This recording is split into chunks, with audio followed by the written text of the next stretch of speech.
এসছে এবং আমাদের মূল চিন্তা ভাবনা কিন্তু সংস্কারকে নিয়ে, এবং সংস্কারকে সামনে রেখেই কিন্তু এনসিপির জন্ম হয়েছে। জুলাইয়ের পরে শহীদদের আকাঙ্ক্ষা যেটা ছিল যে দেশ সংস্কার, বাংলাদেশকে সংস্কার করে সামনের দিকে এগিয়ে নিয়ে যাওয়া, এটার জন্যই কিন্তু আমরা একদল তরুণের সাথে এসে, বিশেষ করে আমি একজন অন্য সেক্টরে ছিলাম, সেখান থেকে এসেছি, তরুণদের সাথে এসে হাত মিলিয়েছি বাংলাদেশকে সংস্কারের জন্য।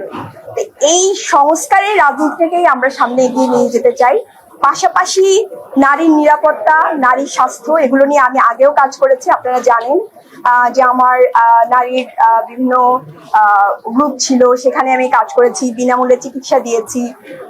এই যে নারীর নিরাপত্তা এবং নারীদেরকে, যে জুলাইয়ের পরে যে নারীরা হারিয়ে গিয়েছে, সেই নারীদেরকে সামনে নিয়ে আসা এবং একটা রাজনৈতিক গোষ্ঠী তৈরি করা, যারা হচ্ছে নারী রাজনৈতিক গোষ্ঠী তৈরি করা, তাদেরকে রাজনীতি সম্পর্কে বোঝানো।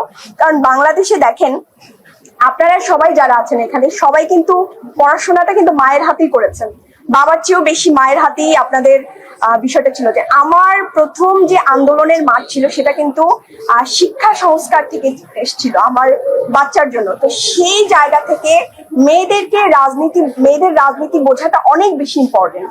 কারণ ওই যে হাতে খড়িটা, এটা কিন্তু মায়ের হাতেই হয়। মা যখন রাজনীতি সচেতন হবে, তখন একজন সন্তান রাজনীতি সচেতন হবে এবং সেই জায়গা থেকে দেশ এগিয়ে যাবে।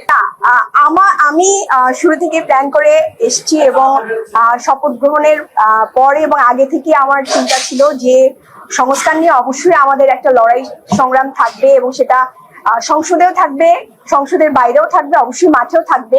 কিন্তু আমি আমার সর্বোচ্চ সহযোগিতা করব সরকারের যেসব ভালো কাজ আছে, এবং আমি চাইবো যে আমরা যেভাবে তরুণরা সংস্কারের পক্ষে দাঁড়িয়েছি, সরকারের যেন গণভোট সংস্কার এগুলোর পক্ষেই দাঁড়িয়েছে।